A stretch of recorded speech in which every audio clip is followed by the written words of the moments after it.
The Eternal Spring of Mr. Ito by Sheila Garrigue.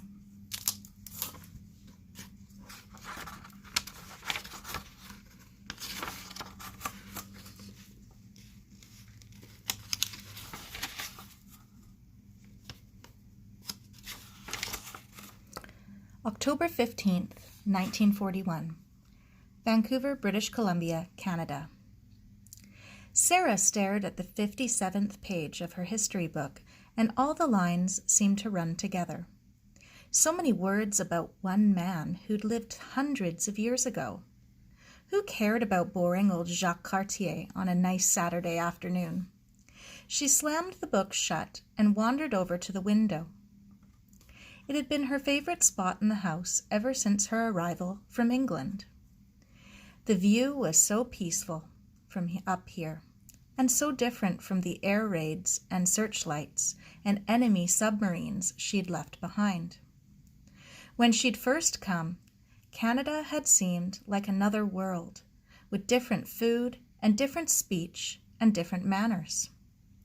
But now, 18 months later, it was England that seemed like another world, glimpsed in movie newsreels or newspaper headlines, or fuzzily recalled through the lines of her mother's letters. She leaned on the windowsill.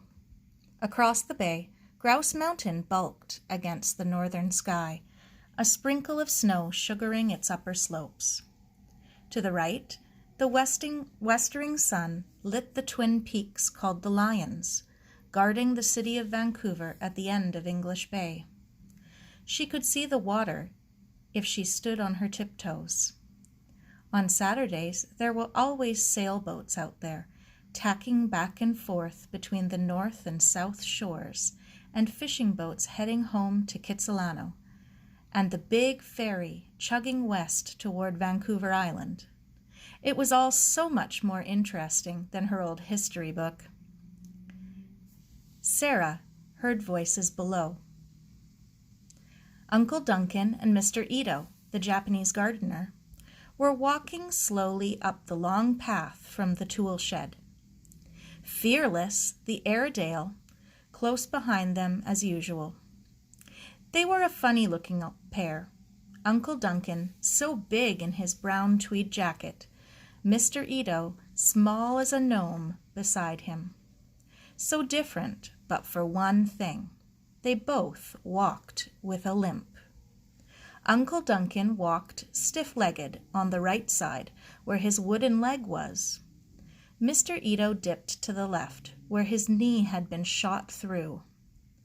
Just now, they were probably talking about where the new peach trees should be planted. But long ago, in World War I, they'd been soldiers together in the 13th Cavalry, the Princess Pats. Looking at them side by side, Sara couldn't imagine how little Mr. Ito had ever managed to hoist her tall uncle onto his back and carry him through enemy gunfire to safety. But he had, and he'd saved her uncle's life, and he had a medal to show for it. After the war, Mr. Ito had gone back to his farm in the valley, but it was hard to work it with his injured knee, and his sons were too young to help. Instead, he'd begun doing the garden for Uncle Duncan. This was even before her cousin Mary had been born, and he'd been coming ever since. Sara leaned out. "Hello!" Her uncle looked up. "Hello there, Sara. Finished your homework?" "For today, anyway," Sara said. He waved his pipe. "Come down here, then. Mr. Ito has something he wants to show you." Sara grabbed her sweater and ran downstairs. When she got to the back door, her uncle had already gone into his study to sit down. His wooden leg hurt him in the colder weather. "One of life's little mysteries," he'd answered, with a wry smile, and when she'd asked him how a wooden leg could hurt at all. Mr. Ito was waiting outside, his old felt hat in his hands. He bowed deeply. At first, Sara had been embarrassed to have Mr. Ito bow to her. But Aunt Jean said it made him feel comfortable to do so, and now she was used to it. "Hello, Mr. Ito. You wanted to see me?" "Hi." The gardener's black eyes sparkled. "I find Miss Sara. It perfect for you. You come see." She pulled her sweater on. "What? What did you find?" You see.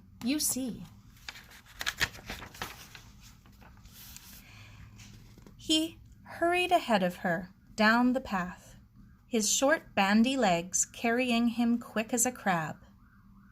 The sun was still bright, but there was a chill in the air. Sara shivered a little.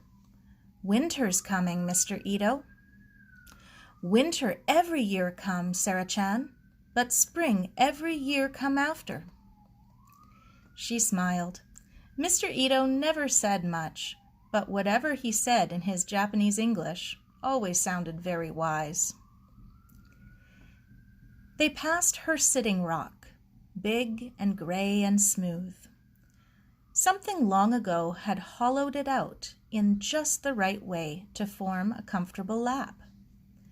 When it was empty, the hollow beckoned a welcome, and when she climbed into it, she felt part of it. Together, they were complete. Mr. Ito always nodded when he saw her there. "Wah," he'd say, his face crinkling into 1,000 lines. "Now rock happy, Sara-chan.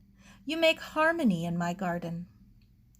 So she'd often curled up on her sitting rock to watch him as he bent over the plants, his gnarled fingers working among the stems and flowers like part of the growing thing. Sometimes not a word was spoken, but sometimes he spoke of the Japan of his childhood, of the beautiful mountains and gardens there, of the gentle emperor who was the direct descendant of the sun goddess Amaterasu, and of Shinto, the folk religion he'd grown up in, his shrines scattered through the countryside to honor the kami, or spirits, which controlled every aspect of their lives. Sometimes she'd pretend she was back in England, watching her father instead of Mr. Ito, and she'd wonder if he'd had time to prune his roses. He'd always said you couldn't neglect the pruning, but these days he had to spend all his time up in his Spitfire fighter, heading off the German bombers. There wasn't much time for roses with a war going on. Mr. Ito had built a bench behind the tool shed. He called it his angawa.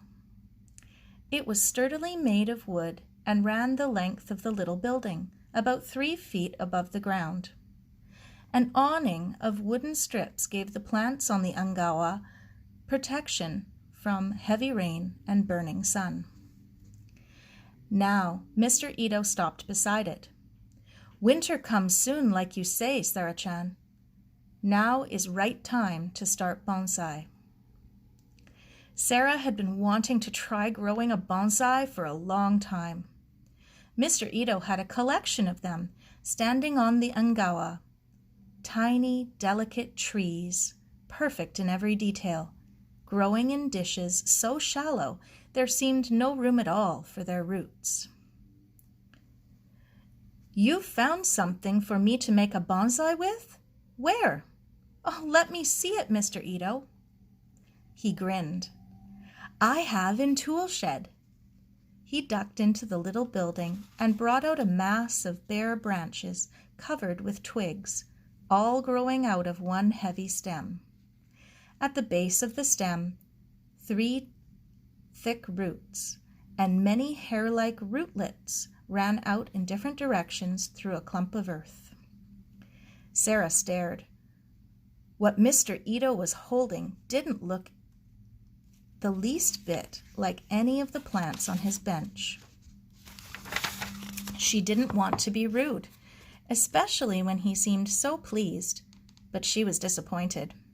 She didn't know what to say. Is that it, Mr. Ito? Hi. He smiled. This perfect for young girl. It flowering quince.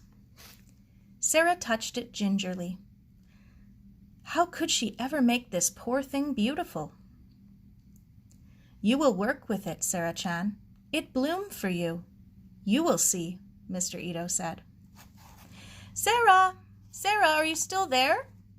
Aunt Jean's plump figure appeared around the corner of the tool shed. Oh, good afternoon, Mr. Ito. Sara, have you seen Jamie anywhere? Sara shook her head. Her cousin had been gone all afternoon. Maybe he's taken the raider out, she suggested.